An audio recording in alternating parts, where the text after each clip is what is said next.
Almost 7 years have passed since the birth of the asymmetrical horror genre, yet somehow only one game survived.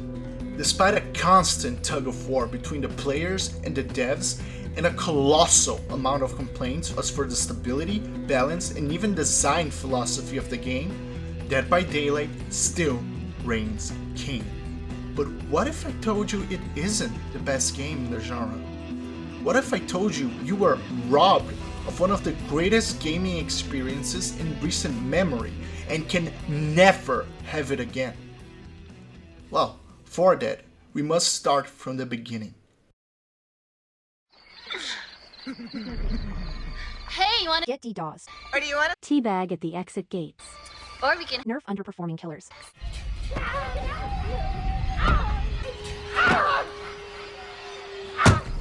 In the 14th of June of 2016, the world would be introduced to the soon-to-be popular asymmetrical horror genre, with the launch of Dead by Daylight, putting up 4 survivors against a single super-powered killer. The uniqueness of the concept and the power trip of playing a killer, alongside the fear of playing a survivor, would hook people into the concept so deeply that many copycat games would ensue. Some of them quite promising actually, with pretty good gameplay, and developers that actually bothered reading their community feedback. Do you have any plans or ideas how you would like to improve the killer experience? Well, I would say maybe try Survivor for a bit. The thing is, all of them failed. Like seriously, take one good look at the games that try to take a dip in this style. Hey yo, what the fuck is this genre cursed? Every bad shit that could have possibly happened to most of these games happened. It's become almost as much of an inhospitable genre as the Yandere Simulator genre. The only difference is, this one isn't being masterminded by a scheming turbo virgin. That said, among all of these copycats, there was one that managed to surpass even Dead by Daylight. A game so stupid, so dumb, that it looped right back around into being fucking amazing. Illphonic's Friday the 13th, the game. Now, I bet you've read the title of this video and you're wondering, why bother complain about which game is best? Can't you just pick the game you think is the better one and just play that instead? Go back to your Game. I can't. He's dead. DBD. It's all we have. So, you know me. Is that it? What I've seen? What I've done?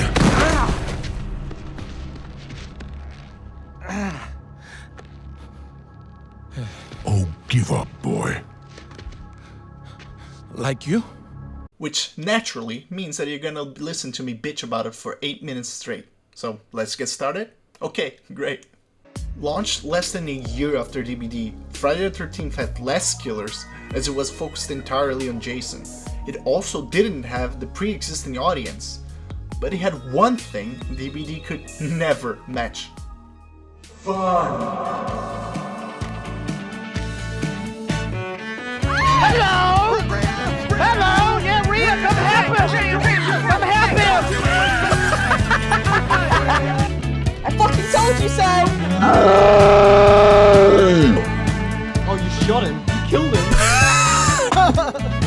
Now! There's an epic fact of transmogrification! You weren't supposed to do that! You can't come in here unless you're a wizard!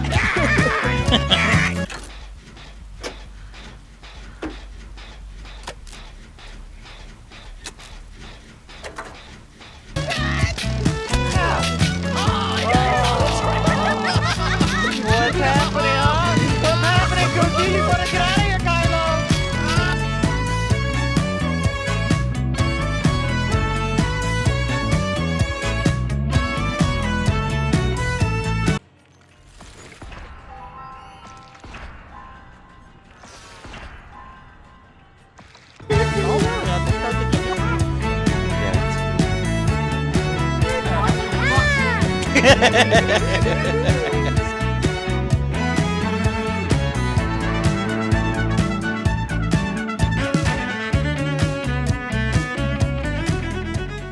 Bro, the game had everything to make sure you had a shit ton of fun playing it.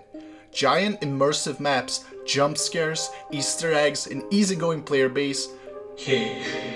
And even the greatest invention in gaming, proximity voice chat. The thing about Friday the 13th is that it always felt like you were part of a horror movie. It was fun for both sides as everybody roleplayed into voice comms and added to the drama of what was going on. Like, no cap, instead try to imagine how long into a match it would take until someone called you a racial slur if that was a thing in DBD. Man, the entire game was built towards fun, whereas in DBD, the gameplay loop is way more frustrating. Cause survivors are always a single mistake away from losing, and killers are always pressured to juggle 15 different tasks at once, with very little reward for actually doing so. In Friday the 13th, after you got looped around the house by a counselor for 5 minutes straight, you don't really care about it, cause once you do catch them, you get to do this.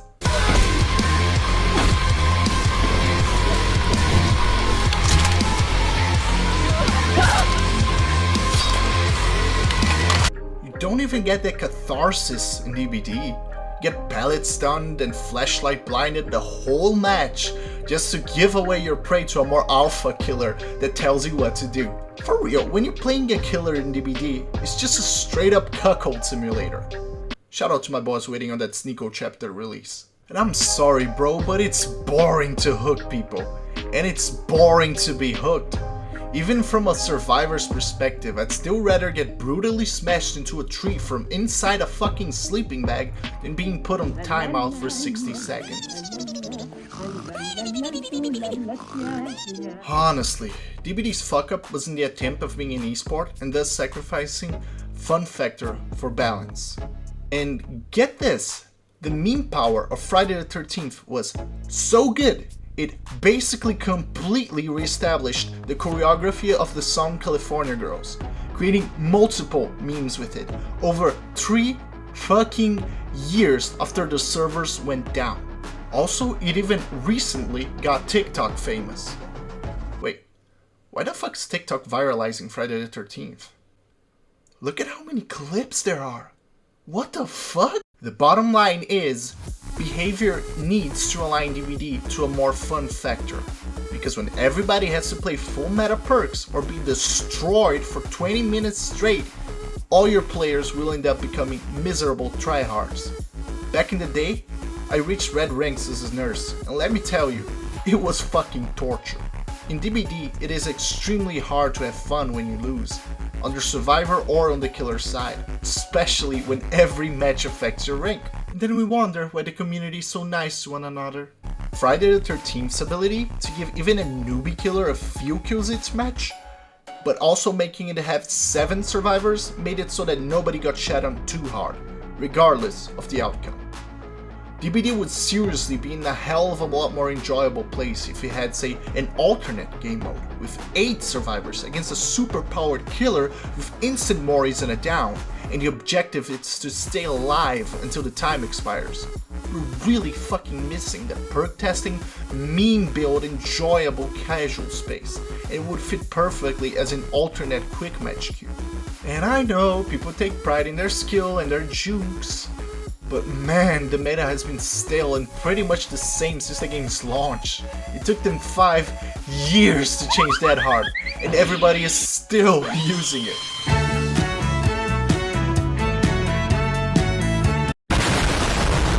I really feel like we're forgetting that the important part is to enjoy yourselves and recreate what it would be like if we were stuck in a horror movie. And the thing is, even after the Horror Inc. v. Miller lawsuit killed the game dead on its tracks by disallowing devs from adding any new content to Friday the 13th, people still played it, and you'd still find lobbies filled with people having a good time.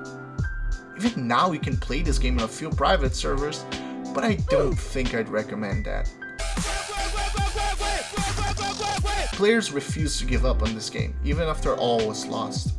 It's truly sad to think about how many people would play it now if it was allowed to grow.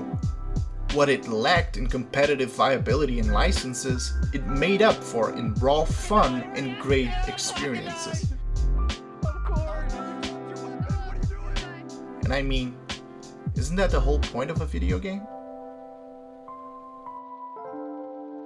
Now, you may raise the argument, maybe I like tryharding and being competitive in my asymmetrical horror game. Isn't all of this just your biased personal opinion? And that's a pretty good point. And that's why I raised the even better counter argument. Fuck you, I'm right. Peace.